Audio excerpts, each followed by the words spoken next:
Hi, sir. Good day. I am a BS and Science 2 student, and this day I am going to discuss about the history of microbiology.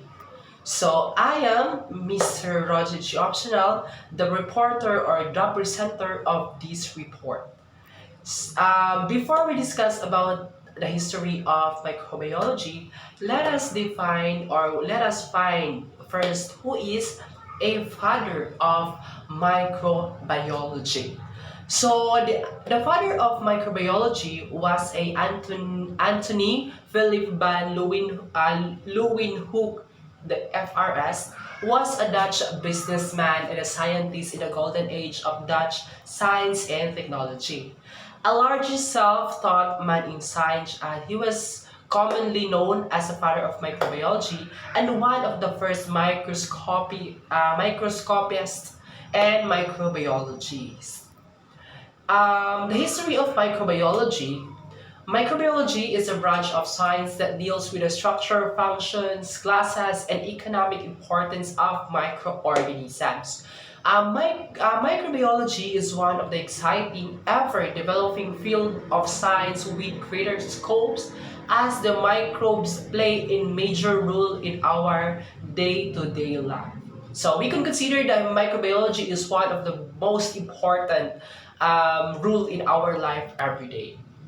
Microbiology also defined as the study of organisms and agents that are too small to be seen clearly by the unaided eye. To be more simple, microbiology is the study of microorganisms, which are the living organisms of microscopic size, which includes a study about living organisms that are less than 1 millimeter in the diameter, which cannot be seen by our naked eye.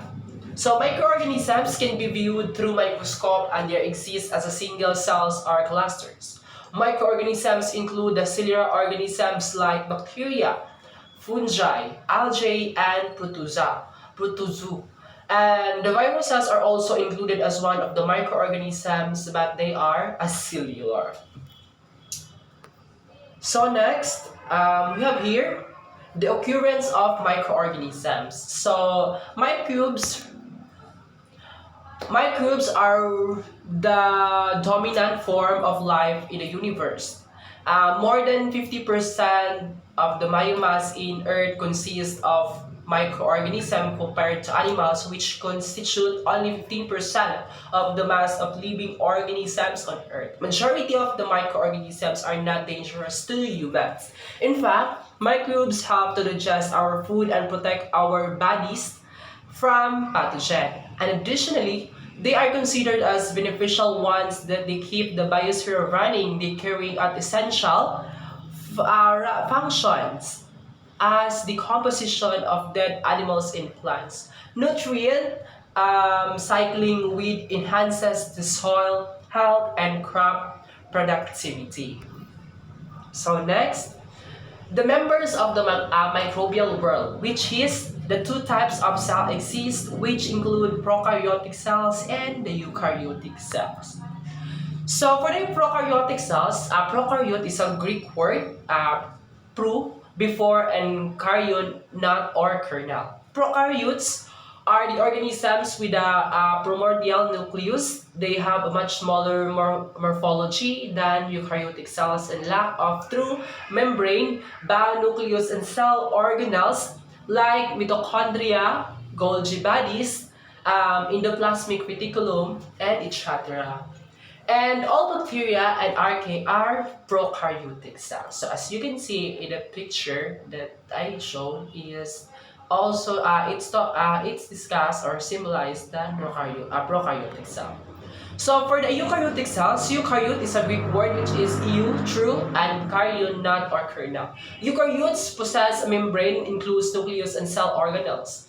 They are more complex morphologically and are usually larger than prokaryotes. Algae, fungi, protozoa, higher plants, and animals are considered as a eukaryotic cell. So this illustration pictures shows an example of eukaryotic cells. So the microbial groups. Based on the morphological, phylogenetic, and physiological characteristic, the microorganisms are divided into 6 distinct groups that they are follows. First, bacteria. Second, archaea. Third, fungi. Fourth, protozoa. Fifth, algae. Sixth, viruses. So bacteria are eukaryotes that are usually single cold organisms. So commonly, bacteria are single organisms. And we have also archaea are phylogenetically related prokaryotes that are distinguished from bacteria by many features, mostly notably their unique riboswell RNA sequences. So archaea is different from bacteria because archaea are archaea is came from bacteria, but they are different because archaea are many features relate, rather than bacteria. We have also algae are eukaryotes that contains chlorophyll that are capable for performing photosynthesis. So itong algae usually makikita natin in performing photosynthesis. Then the fungi are eukaryotes. Next to bacteria, they are most dominant organism in the soil. So fungi are usually seen in the soil. So, in general, fungi range in size and shape, form in a single cell, microscopic, yes, against microcellular mushrooms. So, we have also here protozoa are the unicellular eukaryotes that are usually motile and lack cell wall. Now, usually ito I can familiar about this, but it is part of eukaryotes cells. So lastly, we have here viruses are cellular, non-cellular organisms that are too small, can be visualized only using electron microscopes. So ito yung pinaka small because we cannot see through our aided eyes, but it can see only by electron microscopic instrument to be used to be seen these organisms. We have the scope of microbiology.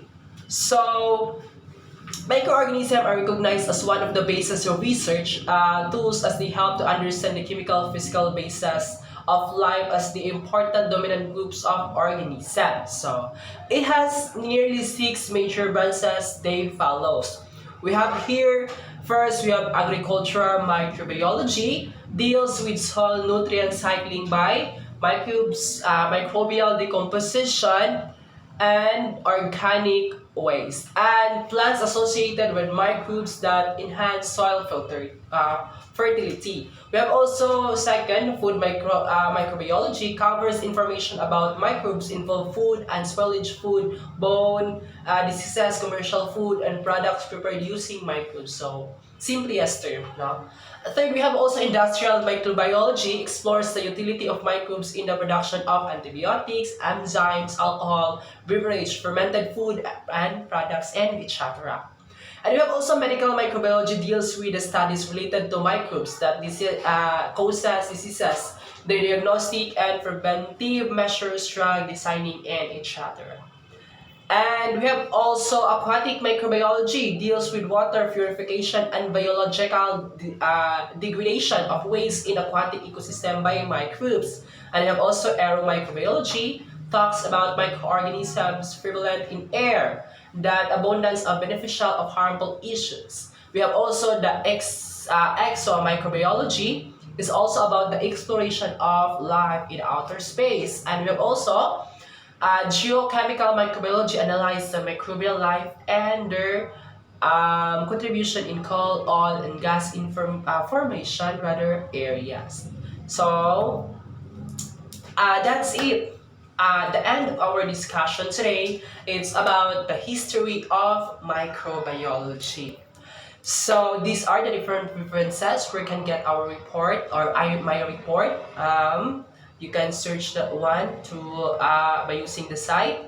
And if you have any comments or suggestion, you may comment in the comment section, and I can answer your different questions and regarding about our topic for today. So if you have no questions, and thank you so much for listening. You may now leave the group. Goodbye everyone, and God bless. Bye everyone.